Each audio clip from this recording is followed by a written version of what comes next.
You start something, and at first it feels clear. You're motivated, focused, almost certain this time will be different. But then, right when it starts becoming real, you slow down. Not because you don't care, but because something inside you hesitates. And eventually, you stop. So the question isn't why you lose interest.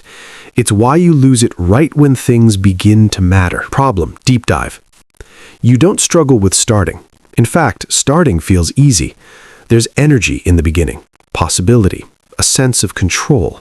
You imagine how it could turn out, who you could become. But as you move forward, something shifts. The project becomes more defined. It's no longer just an idea. It's something that could be seen, judged, measured. And that's when the friction begins. You start overthinking small decisions. You delay working on it. You tell yourself you'll come back later, but later keeps moving. And eventually, your excitement fades into avoidance.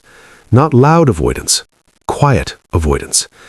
You scroll instead. You reorganize. You start something new. Because starting again feels safer than continuing. And the pattern repeats. New idea, new motivation, same ending. And over time, you begin to believe something deeper. I lack discipline. I can't stay consistent. I'm just not someone who finishes things. But if that were true, why does this only happen at a very specific point? Why does it show up right when things begin to feel real? Reframe. This isn't about laziness. It's not about lack of discipline. It's about exposure. Because starting something is private, finishing something is public. Even if no one is watching, your brain treats it differently. At the beginning, you're exploring possibilities.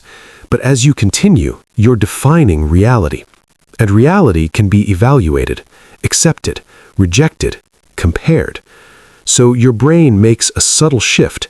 It stops seeing the task as creation and starts seeing it as a potential outcome.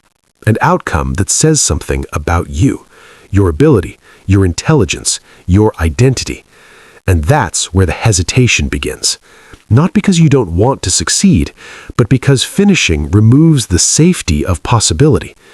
Once something is done, it can't stay perfect in your head anymore. So your brain does something protective. It pulls you away, not from the task, but from the risk of being defined by it. And if that's happening automatically, then what exactly is your brain trying to protect? Psychological mechanism. Your brain is deeply sensitive to identity threats, not physical threats, but psychological ones. Anything that challenges how you see yourself, or how others might see you. At the beginning of a project, your identity is flexible. You can imagine being good at it, successful, capable. But as you progress, your work becomes evidence. It starts to answer the question, am I actually as capable as I think?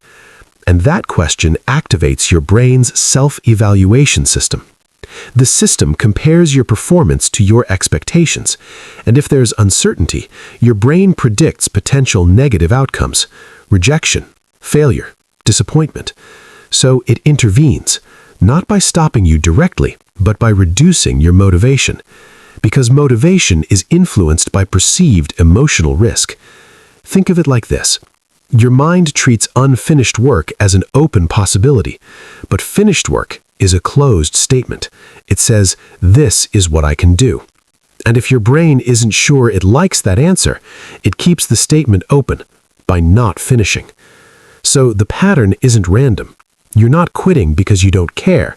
You're pausing at the exact point where your identity feels exposed, which leads to a deeper question.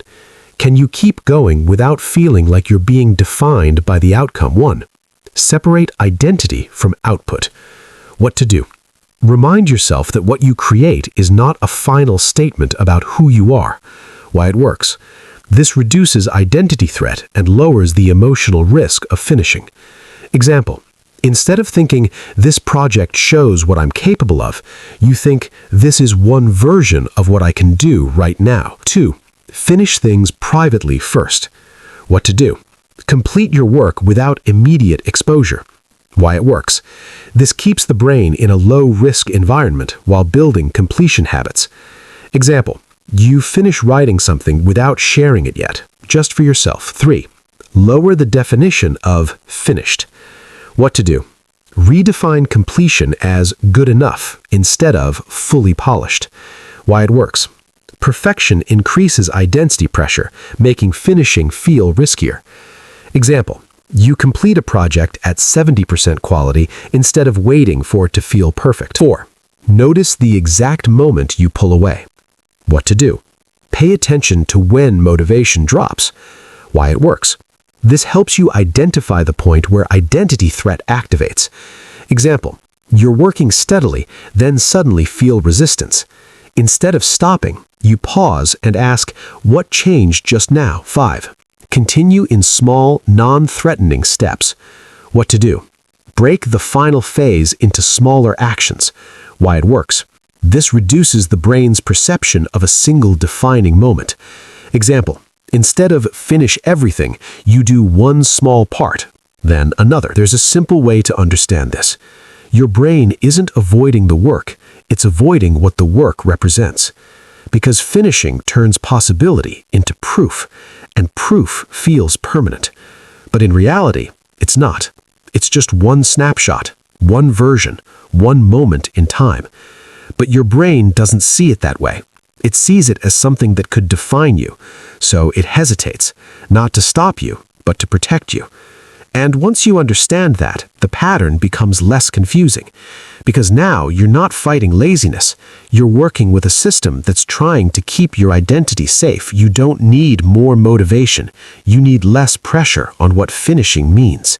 Because the moment you finish something, you're not locking yourself into an identity. You're simply moving forward. But if every ending feels like a judgment, you'll keep choosing the safety of unfinished things.